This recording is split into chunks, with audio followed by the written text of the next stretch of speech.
tanto vamos a ir nuevamente a Primera de Pedro, capítulo 1, versos 14 al 16, para hacer la lectura, ya que vamos a continuar en esta tarde con la serie de sermones que iniciamos el domingo en cuanto al cristiano frente a las bodas. Primera de Pedro, capítulo 1, verso 14 en adelante. Y dice así la palabra del Señor: como hijos obedientes, no os conforméis a los deseos que antes teníais estando en vuestra ignorancia, sino como aquel que os llamó es santo, sed también vosotros santos en toda vuestra manera de vivir, porque escrito está: sed santos, porque yo soy santo. Amén. Amén. Amén. En el sermón anterior, en cuanto al tema de las bodas, entre otras cosas estuvimos intentando aclarar, para que no hubiera ningún tipo de duda, de que no son precisamente las bodas en sí mismas lo que nos hace ser selectivos en cuanto a cuáles de esas bodas y de esas invitaciones podemos aceptar y acudir y cuáles no. Porque como demostramos sin lugar a ninguna duda, las bodas son de Dios. Amén. Amén. Creo que quedó bastante claro, ¿verdad? Por tanto, no son las bodas lo que nos obligan a tomar estas decisiones, sino la forma en las cuales éstas se celebran. En el día de hoy intentaremos atender algunos aspectos importantes, señalando algunos de los porqués de nuestras decisiones respecto a no asistir a ciertas ceremonias de bodas y a sus correspondientes celebraciones.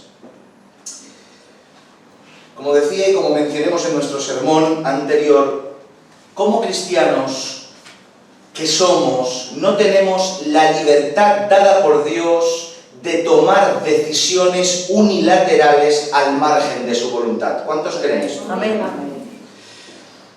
Sino que son las Escrituras las que marcan el ritmo de nuestro paso.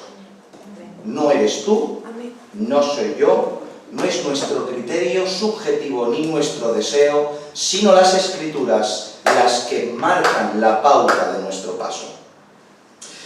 En cualquier situación, sea cual sea que tengamos delante, serán las Escrituras y su voluntad las que me enseñarán qué decidir, qué hacer y cómo desenvolverse en las diferentes situaciones que nos encontremos en el trayecto de nuestra vida. Pero en cuanto a esta verdad tenemos que entender algo, mis hermanos, y creo que es necesario de matizar y explicar.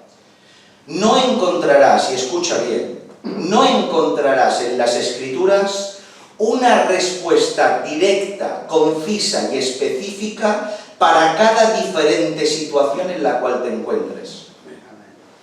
¿Sí? No encontrarás en la Biblia una respuesta directa, específica y concisa en cualquier o en algunas diferentes situaciones en las cuales te encuentres y nos encontremos. A lo que me refiero con esto es que la Biblia no es una serie de escritos sistemáticos puestos en orden con un índice, el cual encontramos la respuesta directa para cada situación y doctrina, como lo encontraríamos en cualquier libro de teología.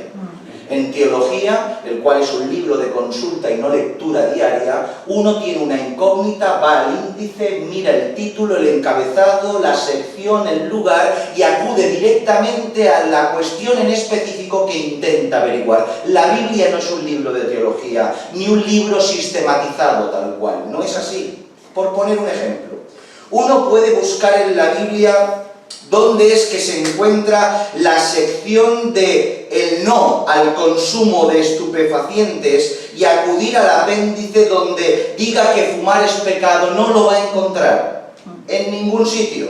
No encontraremos en ningún libro con un capítulo y una serie de versículos específicos que hablen acerca de esto y de otras muchas otras cosas. Algunas sí, pero en otras muchas no.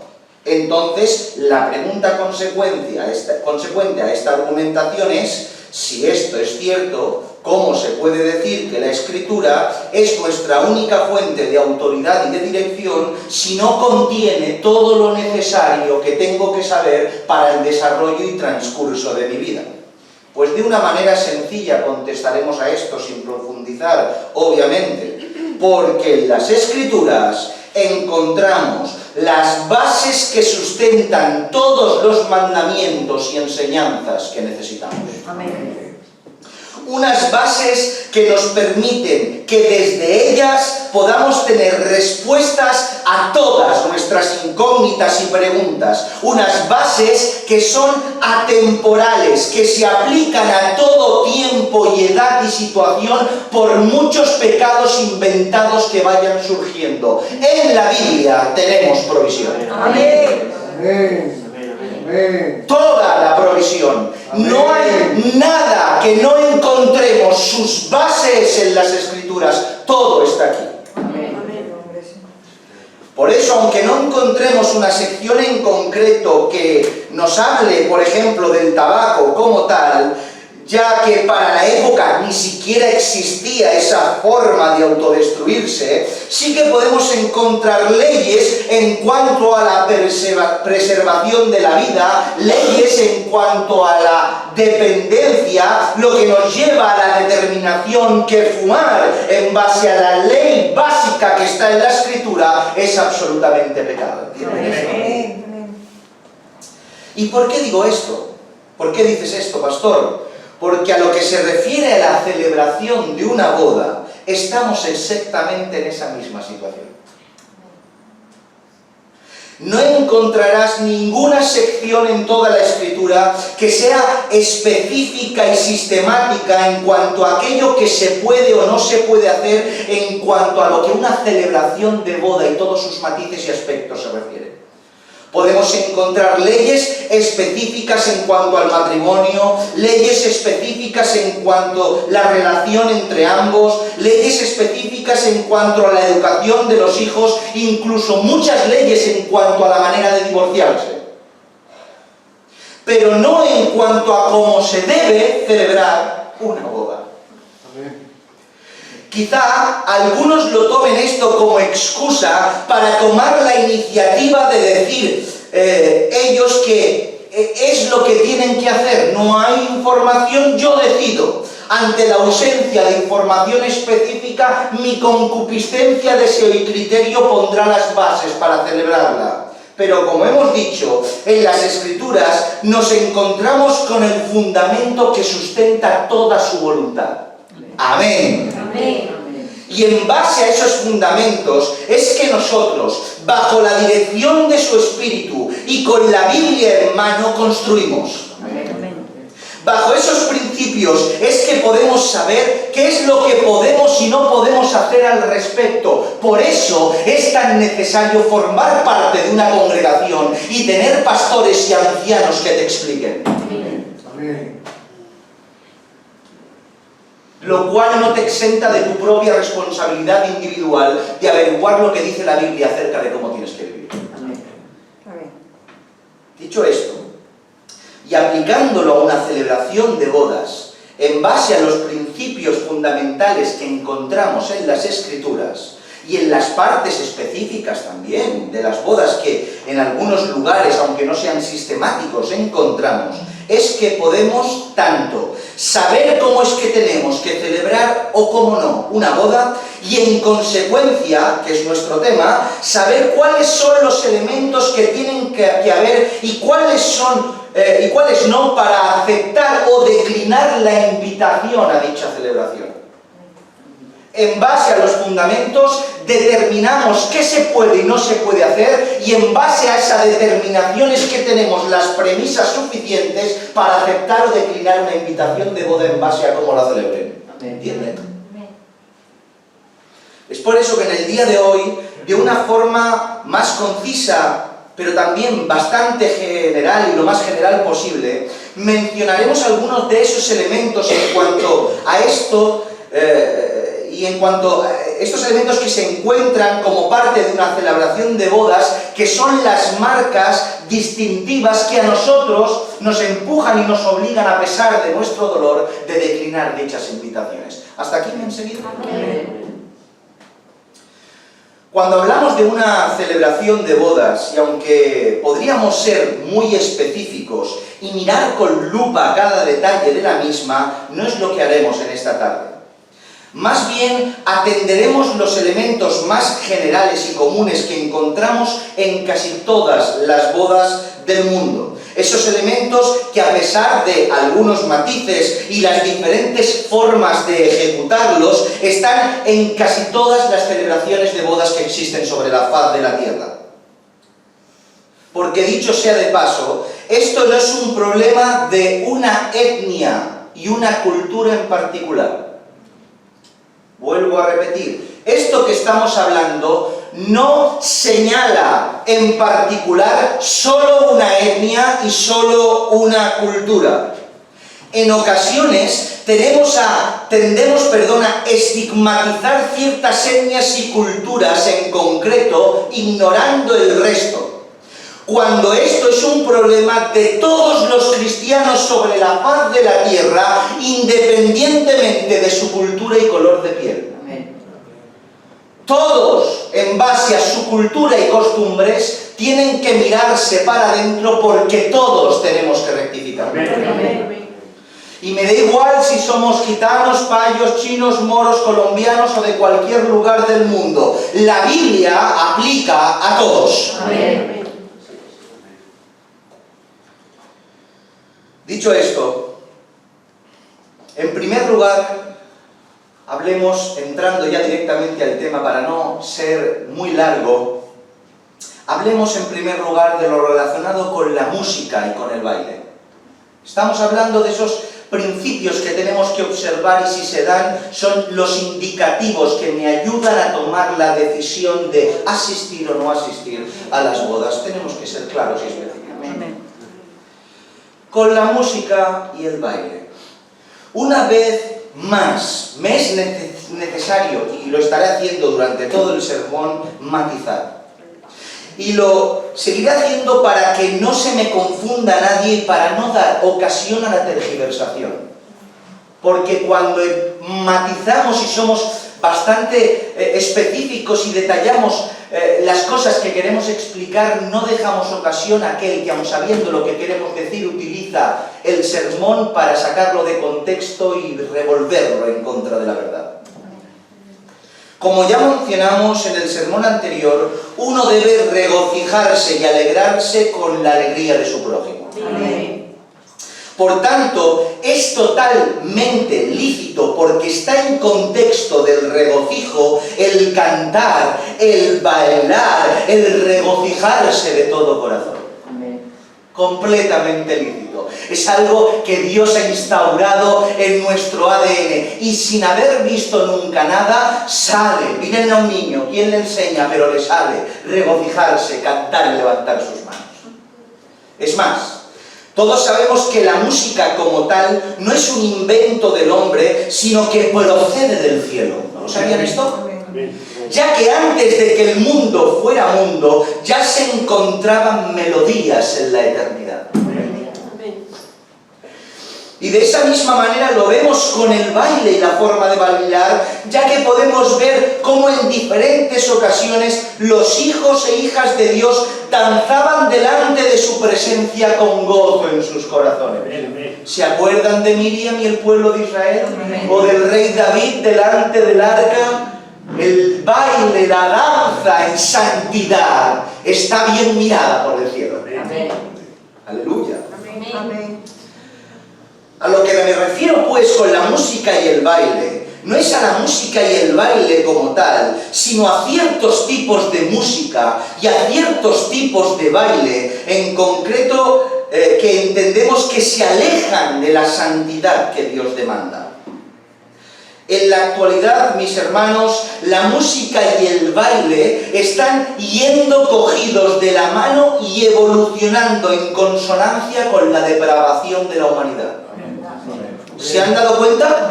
Que incluso en el mundo, siglos atrás, la música y el concepto de baile, ese arte, no estaba como estaba ahora. Amén. Amén. No era tan pecaminoso e ilícito. La música y el baile está evolucionando en consonancia a la corrupción del mundo. Letras con un contenido que te ruboriza, te sonroja cuando lo escuchas, que te da vergüenza y que no es lícito escuchar para ningún rango de edad. O sea, unas letras que no es que tápale los oídos al niño, sino tapémonos los oídos a todos, porque desde un niño hasta un anciano da vergüenza de escuchar.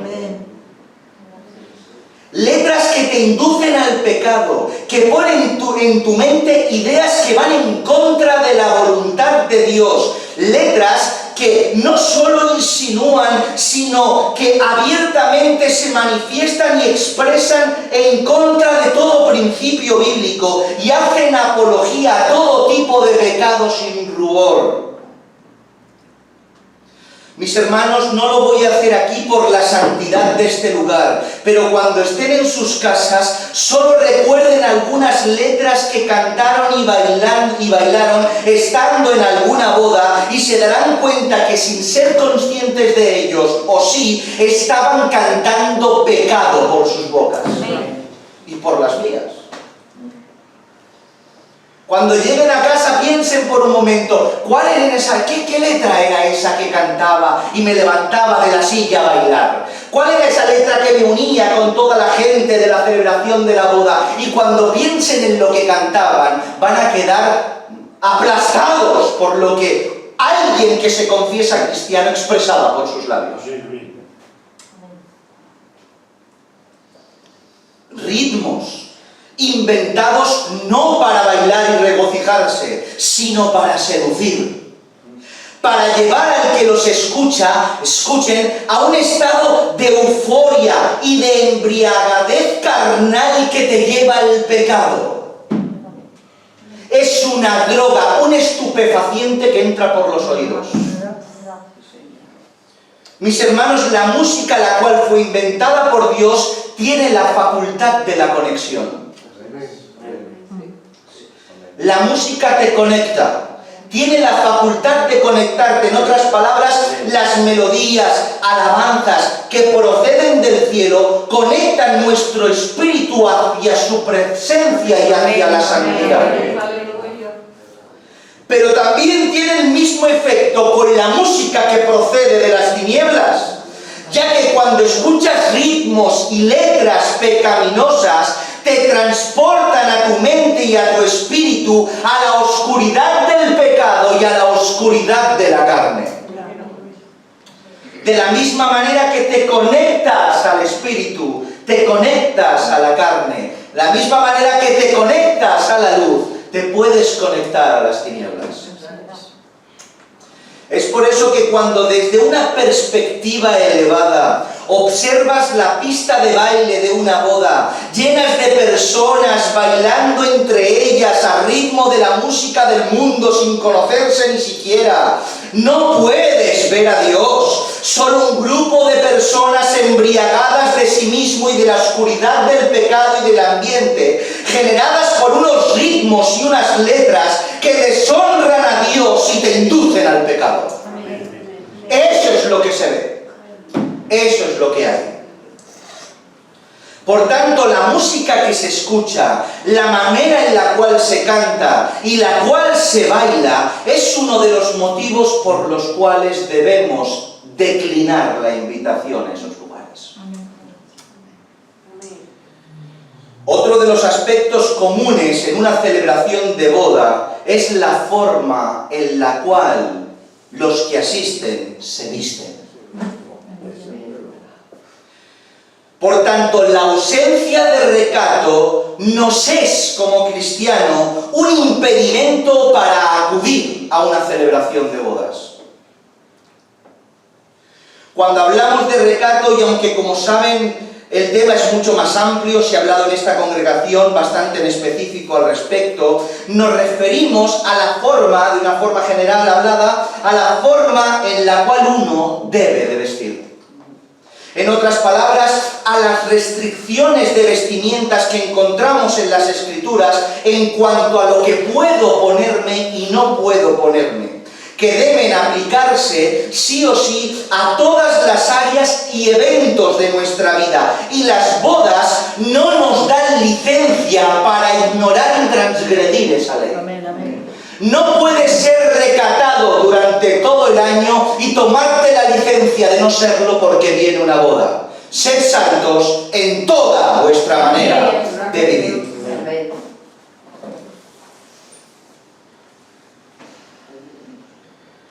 Una vez más, para que no haya dudas, en ningún momento nos referimos con esto a que cuando llegue una boda no te arregles, ni que no luzcas bien para la ocasión. Para nada estoy diciendo esto. Es más, podemos ver en las Escrituras como en diferentes ocasiones nos muestran como, según en el contexto y celebración en la cual estemos, los atuendos de cada cual tienen que ir acorde y en consonancia respecto al lugar en el cual estemos. No podemos siempre vestir con la ropa del trabajo, al igual que no podemos vestir siempre de gala, ¿me entienden? Hay un texto en la Biblia muy interesante al respecto en Mateo 22, sobre un rey que cuando entró a ver a los convidados a la boda, ¿saben lo que ocurrió? Que vio a uno que no iba vestido de boda. Amén. Y lo sacó fuera del lugar. Porque no iba vestido como correspondía, menosvalorando el lugar al cual se te invitó. Porque, mis hermanos, el recato no está reñido ni con la elegancia, ni con la belleza, ni con la pulcritud. Amén, amén, amén, amén. Así es. Podemos vernos elegantes, guapos, con belleza, pulcros, sin necesidad de transgredir su ley. Amén. Porque la mayor belleza no la tienes en cómo te vistes, sino en la luz de tu rostro que refleja a Cristo. Amén. Amén, Señor. Por tanto, a lo que nos referimos con la ausencia de recato en una boda es que tanto hombres como mujeres se visten sin importar qué es lo que se ponen, cómo lo lucen, qué es lo que enseñan y qué es lo que provocan en aquellos que los ven. Vestidos y trajes tan ajustados que marcan el cuerpo del hombre y de la mujer como si estuvieran desnudos. Atuendos que no solo insinúan, sino que muestran sin pudor aquellas partes del cuerpo que deberían estar ocultas a cualquiera. Ropas ostentosas y llamativas, lujosas en exceso, llenas de joyas ostentosas, peinados ostentosos, no regulados por el recato bíblico. Despreocupados de lo que se muestra y de lo que pueden provocar en aquellos y aquellas que tienen delante. Porque es cierto que el que mira tiene pecado y no tiene excusa y será juzgado por ello, pero recuerden que el objeto del pecado del que vio fue por causa de la persona que sin recato se puso delante. Por tanto, culpa tiene y pecado el que ve, como culpa y pecado tiene el que se expone. Mis hermanos, ni los vestidos de novia, ni la que se casa se escapa a esta tendencia. Algo que debería representar pureza, santidad, belleza, algo tan santo, se transforma en una exposición de ostentosidad, de exhibición de desnudez sin sentido. Como decíamos hace un momento, como si una celebración de bodas nos diera licencia para poder pecar, olvidándonos que si aquello que nos ponemos en una boda no es decoroso para un servicio del culto, ahí tienes la regla en la cual te tienes que vestir. Amén. Amén. Si no vendrías aquí como irías allí, es que lo que te estás poniendo allí no honra al Señor. Amén. porque el recato tiene que estar en todos los lugares donde estés. Amén, amén. Con lo cual, y vamos rápido, sin meternos mucho en el tema, pero creo que todos saben de lo que estamos hablando. Amén. Con lo cual, la ausencia de recato es otro elemento que, si se está en esos lugares, nos obliga a declinar la invitación. Otro elemento común en cualquier celebración de bodas es el alcohol. Como ven, estamos tocando los temas más generales. Y una vez más aclararemos que el problema no reside en poner una botella de vino bueno en una mesa para 8 o 10 personas. Eso no es un problema. O una copa de cava para esos 10 para poder comerte el cacho de tarta nupcial de los novios. No estamos hablando de eso, mis hermanos. Ese tipo de alcohol y en esas cantidades y en esos contextos en absoluto es contraproducente y no están señaladas por el cielo como un pecado que se infringe. Es más, como veremos en su momento, el vino es un elemento muy significativo y muy vinculado a una celebración de bodas. El problema no es ese. El problema reside cuando el alcohol, escuche bien, es el elemento indispensable y el motor que impulsa y envuelve la celebración y proporciona el elemento central de la diversión y de su éxito. El alcohol como el eje central de la celebración. Mis hermanos, una buena boda en la actualidad no se caracteriza solo por la buena comida que se sirve o el lugar espléndido donde se celebra, sino por la cantidad de alcohol que en ésta se ofrece. En ocasiones me he encontrado con personas que de todo lo que han tenido que presumir, han presumido de las botellas de alcohol que han puesto en su boda. Es lo primero que se piensa, lo primero que se pacta entre consuegros, lo primero que se pone en la lista de prioridades en cuanto a cuánta bebida vamos a traer, dónde las vamos a comprar y dónde se van a ubicar estratégicamente. Es por eso que una boda con barra libre y que se reparta bebida sin descanso por doquier es garantía de éxito de una boda.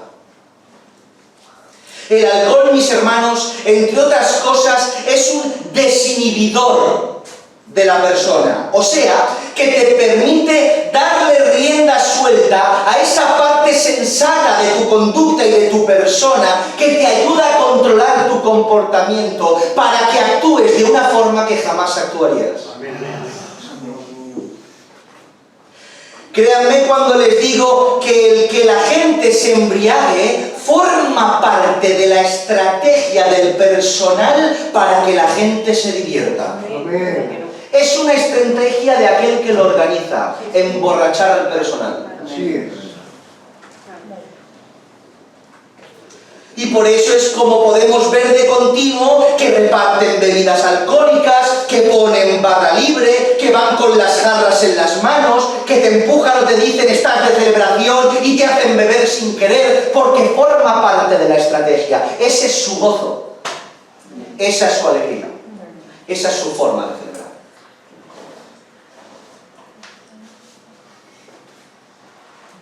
De ahí que el 90% de las bodas que se celebran, el alcohol es uno de los elementos básicos para que ésta se efectúe con éxito.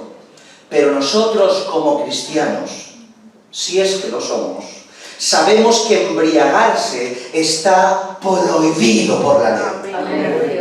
Y por tanto, el alcohol que se ofrece, no solo sin control, sino con toda la incontención que cumpla su cometido, nos obliga a declinar la invitación a esa fiesta.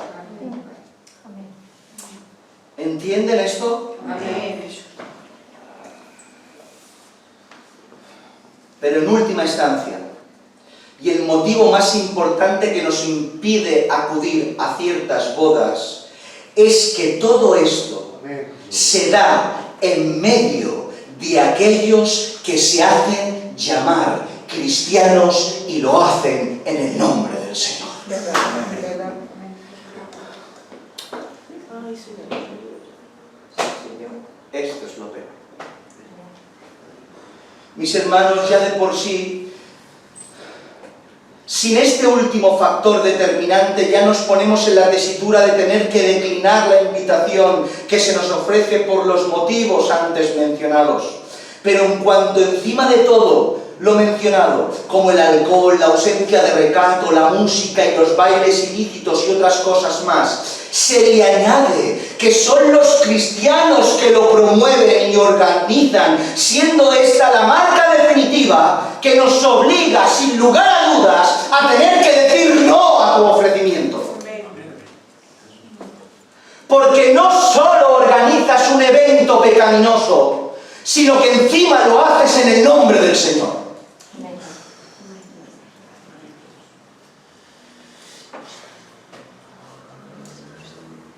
Mis hermanos, lo grave de todo esto es que todo lo que hemos mencionado y muchas cosas más no las vemos solo en un contexto de la gente no regenerada, de la gente del mundo que, como es normal, celebran sin ningún tipo de restricción porque no son cristianos, no han profesado ninguna fe, no acuden a ninguna iglesia, no oran ni leen, no dicen nada, es lo natural. Pecado, pero lo natural. Sino en aquellos que día a día van a las iglesias, cantan alabanzas, oran en voz alta, predican su palabra y ostentan ministerios de pastores, dirigiendo a la ley del Señor y promocionando dichas festividades llenas de pecado y falta de santidad.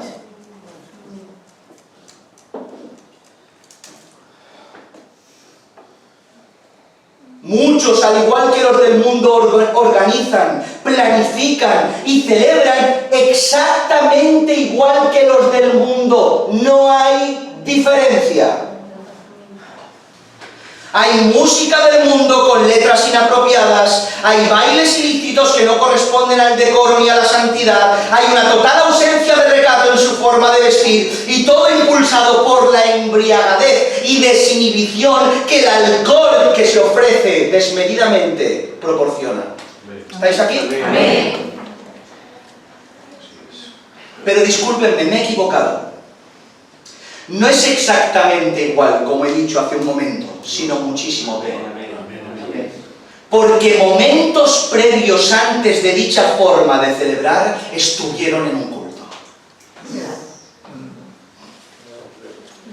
Momentos antes de la forma de celebrar estuvieron en un culto. Estuvieron orando, bendiciendo, poniéndose a Dios en sus labios y pidiéndoles que bendiga aquello que estaban haciendo y aquello que iban a hacer. ¡Qué absoluta barbaridad! Amén. Amén, Señor.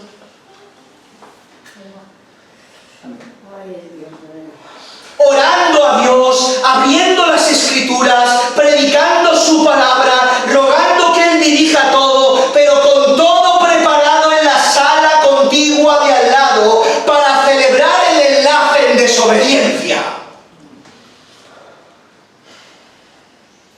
Mis hermanos, es abrumador y chocante lo que está ocurriendo. Las personas con la misma ausencia que el de decoro que tienen en la sala son las que esa tarde están sentadas en los cultos. Trayendo su falta de decoro y de recato a las bancas de los asientos y levantando las manos con cuidado por conforme van vestidos y vestidas.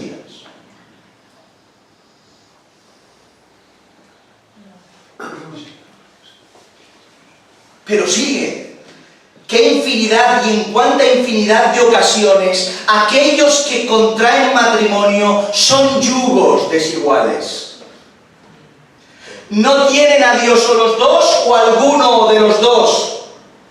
Algo totalmente prohibido por las Escrituras. Y todos saben que él o ella han pasado por las aguas forzadamente para cumplir el protocolo, poder casarlos por el culto y por la iglesia, para que la familia no se enfade y se marche.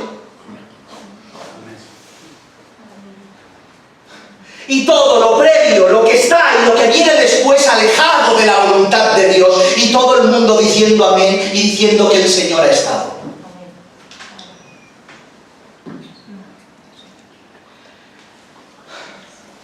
Es curioso como una de las objeciones, cosa que hablaremos de ellas en otro sermón, expresa precisamente esto. O sea, yo no acudo a la sala, no voy al local donde se celebra la boda, yo voy a la iglesia donde se van a casar. Es una de las objeciones. Pero lo que no saben es que es mucho peor lo que se hace en la iglesia que lo que se hace en la sala.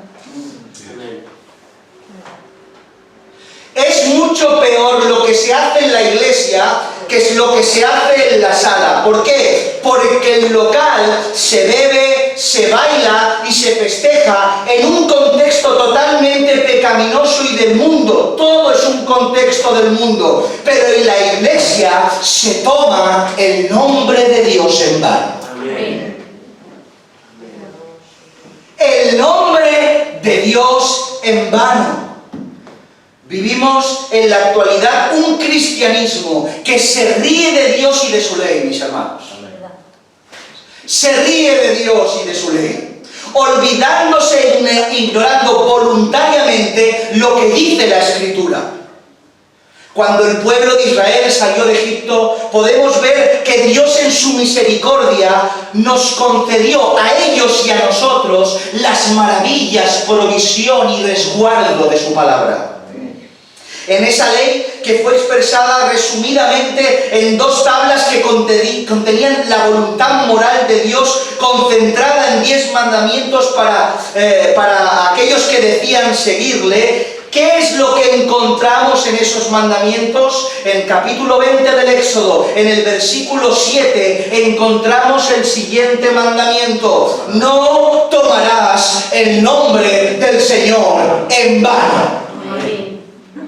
La gente que no nos lo hemos creído, que creemos que es una palabra, que no se puede tomar el nombre de Dios en vano. No hay nombre más santo que su nombre. Es por eso que la oración del Padre Nuestro, ¿cómo comienza? No pidiendo, no rogando, no ayúdame, sino Padre Nuestro, santificado sea tu nombre. Padre nuestro que estás en los cielos, allí apartado, santo sea tu nombre, apartado, separado de toda la carnalidad y pecado del mundo, porque tu nombre es 3 veces santo. Amén. Mis hermanos, básicamente tomar el nombre de Dios en vano es menosvalorar su nombre por causa de nuestras palabras y por causa de nuestra conducta. Por mencionarlo sin más de cualquier forma y sin respeto en nuestras conversaciones. ¿Se han dado cuenta que rápidamente hablamos de Dios en cualquier contexto, en cualquier lugar, cuando nuestros labios tendrían que estar purificados? Tendríamos que llevar carbones encendidos en la riñonera para ponérnoslo por los labios cada vez que mencionemos su nombre.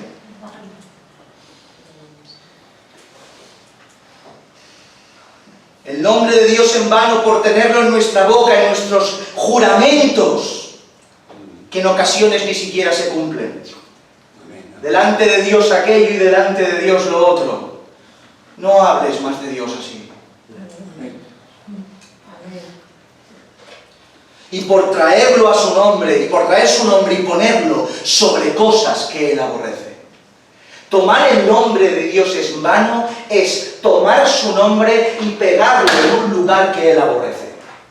Decir que esto es corrupto, que es pecado y que está censurado por la Escritura, decir que es santo llamando a lo malo bueno.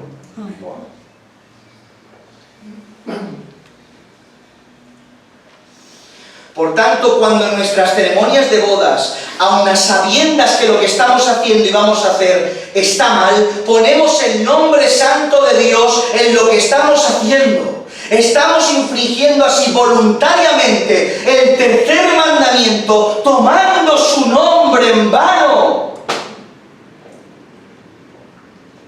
Acompáñanos, Señor, se dice. Estate con nosotros, se ora. Hónranos con tu presencia. Bendice a los novios. ¿Pero acaso sabemos lo que estamos diciendo?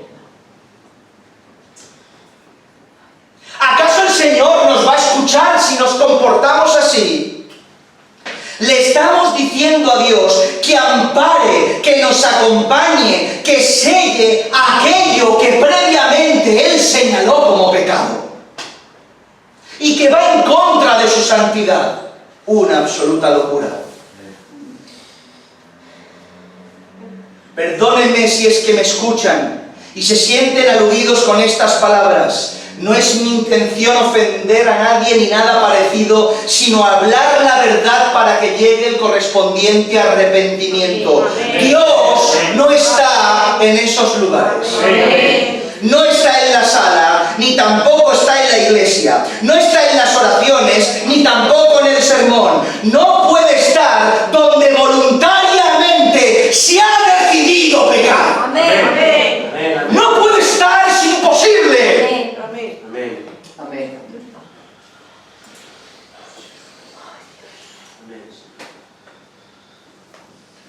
Y no solo es que no está, sino que no quedará indiferente a tal desobediencia. Y es por eso que el texto que recién hemos leído continúa diciendo: no tomarás el nombre del Señor tu Dios en vano, porque no dará por inocente el Señor al que tome su nombre en vano. Todos culpables. Todos culpables desde el primero hasta el último, porque ninguno que tome su nombre en vano podrá ser tenido por inocente. Por tanto, dicho esto, mis hermanos,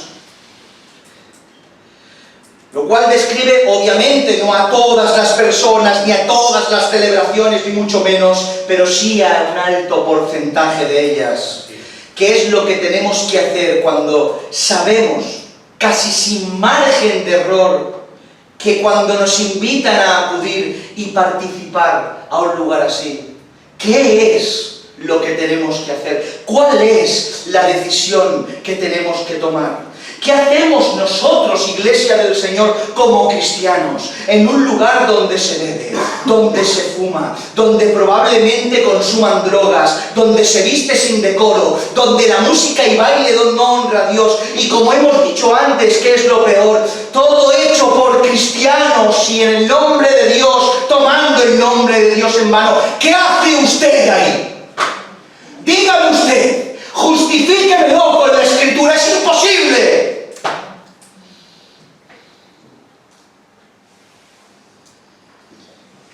Predicamos con contundencia y prohibimos a nuestras membresías que vayan a las discotecas, que vayan a los conciertos y a los lugares donde haya pecado. Predicamos, hablamos, exhortamos y disciplinamos. Les decimos que se alejen de todo aquello que les pueda hacer caer. Y luego nosotros organizamos o asistimos a una celebración de bodas de una manera con estas características.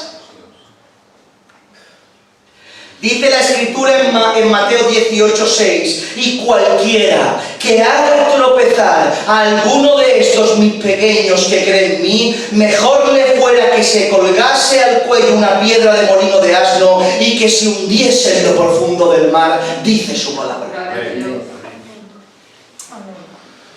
Si ya es una tragedia que nosotros como hijos de Dios caigamos en el pecado, aún es peor que por nuestra conducta y mal ejemplo hagamos caer a otros. O bien porque nosotros somos los que organizamos un acontecimiento de estas magnitudes pecaminosas, como cristianos, haciendo creer al débil que es lícito el hacerlo. Iglesia del Señor, un recién convertido, si su pastor sella como lícito eso, ¿qué va a hacer esa persona? ¡Qué barbaridad! ¡Qué irresponsabilidad!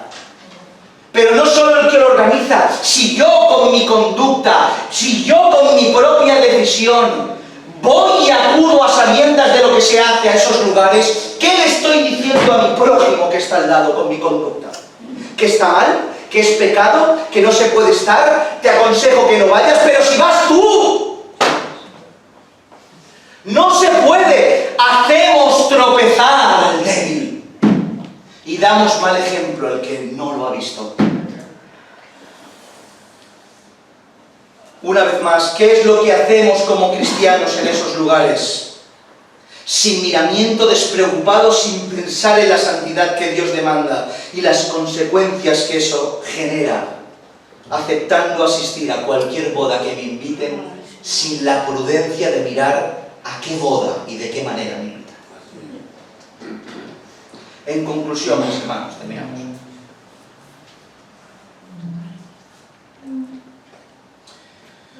Las Escrituras de continuo nos exhortan a ser diferentes.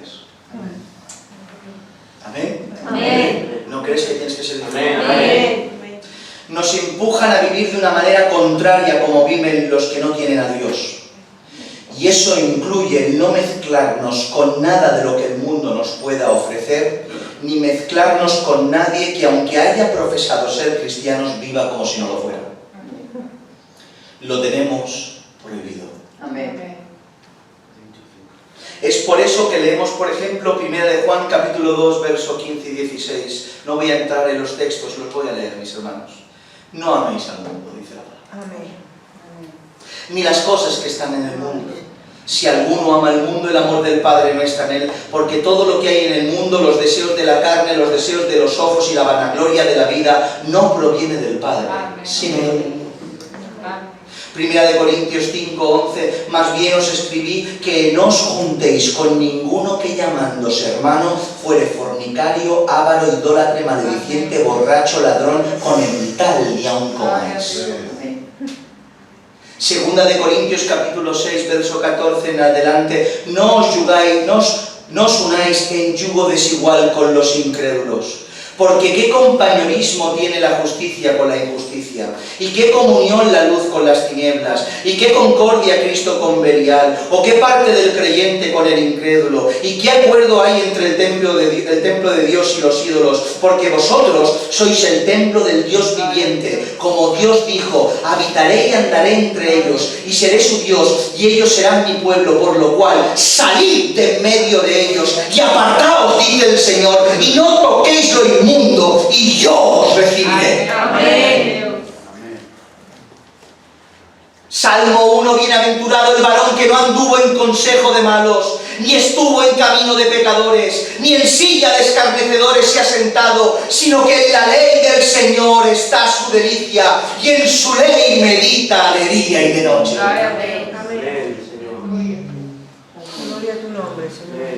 Estas verdades para muchos generan animadversión y rechazo, ya que no entienden que la separación, la división, el cisma en ocasiones es algo que Dios ordena. Pero lo curioso es que no somos nosotros interpretando nada, sino la propia Escritura la que fomenta la ruptura para salvaguardar la santidad y la unión espiritual. Que no soy yo interpretando lo que me apetece, que el que se enfada no se enfada conmigo, que se enfada con Dios y su palabra.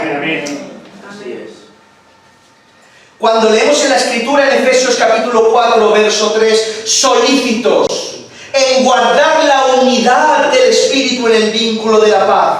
Un texto muy usado por estos detractores. Pero nosotros ya hemos aprendido todos que la unidad no se debe mantener a cualquier precio. Amén.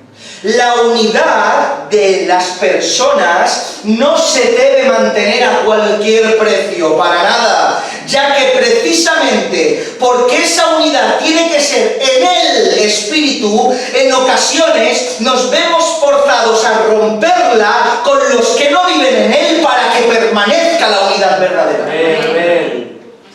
Amén. Y me veo obligado a no estar contigo para guardar la unidad del Espíritu. Amén. Porque si el Espíritu no está con su verdad, no hay unidad que valga. Amén. Mis hermanos, nunca las tinieblas han sido un medio de unión entre aquellos que son suyos. Las tinieblas no puede ser el pegamento que nos una. Las tinieblas unieron a Pilato y a Herodes para ir en contra de Jesús cuando no se podían ni ver. Las tinieblas no es el pegamento del creyente, su luz nos une. Amén. Otra vez, su luz nos une. Amén. Dice la Escritura en 1 de Juan capítulo 1, versos 6 y 7, si decimos que tenemos comunión con Él y andamos en tinieblas, mentimos y no practicamos la verdad, pero si andamos en luz, como Él está en luz, tenemos comunión unos con otros y la sangre de Jesucristo, su Hijo, nos limpia de todo pecado. Amén. Es su luz la que nos une. Amén. La luz es la que reúne a su cuerpo, siendo la cabeza que brilla, Jesucristo. Amén. Por eso vivamos responsablemente, mis hermanos. No podemos actuar, caminar, decidir de manera impulsiva o mirando hacia otro lado por causa de la repercusión que conllevarán mis decisiones en pos de la verdad. Es nuestra obligación reír con el que ríe, amén, y alegrarnos con las alegrías de aquellos que contraen nupcias, amén. Deseamos estar, pero no a cualquier precio. Amén. Por tanto, seguimos orando, seguimos predicando, para que Él nos siga dando luz en cuanto a esto, para que el Señor nos siga dando fortaleza para seguir siendo ejemplo, y que su verdad llegue a los corazones de todos nosotros, porque no somos nosotros, no estamos exentos del error.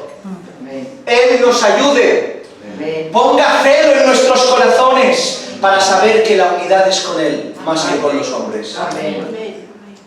Por tanto, Iglesia del Señor, no a cualquier boda que nos inviten podemos ir, si es que en esta se contemplan, sin lugar a dudas, las premisas y requisitos contrarios que hemos especificado en esta tarde a nivel general. Amén. Seamos responsables. Amén. No miremos para otro lado. Que no te interese el no enterarte de lo que se hace, interésate. Amén. Interesémonos por lo que se hace, porque no podemos acudir de cualquier manera a cualquier lugar. Amén. Dios tiene que ser honrado con nuestra conducta. Amén. En la siguiente reunión continuaremos desarrollando esta importante cuestión que nos ocupa con algunas objeciones más en cuanto a esto. Hasta que el Señor permita, seguiremos hablando de estas cosas, si el Señor lo permite, y bajo la dirección de su palabra. Amén. Amén. Amén. Inclina tu cabeza y vamos a orar.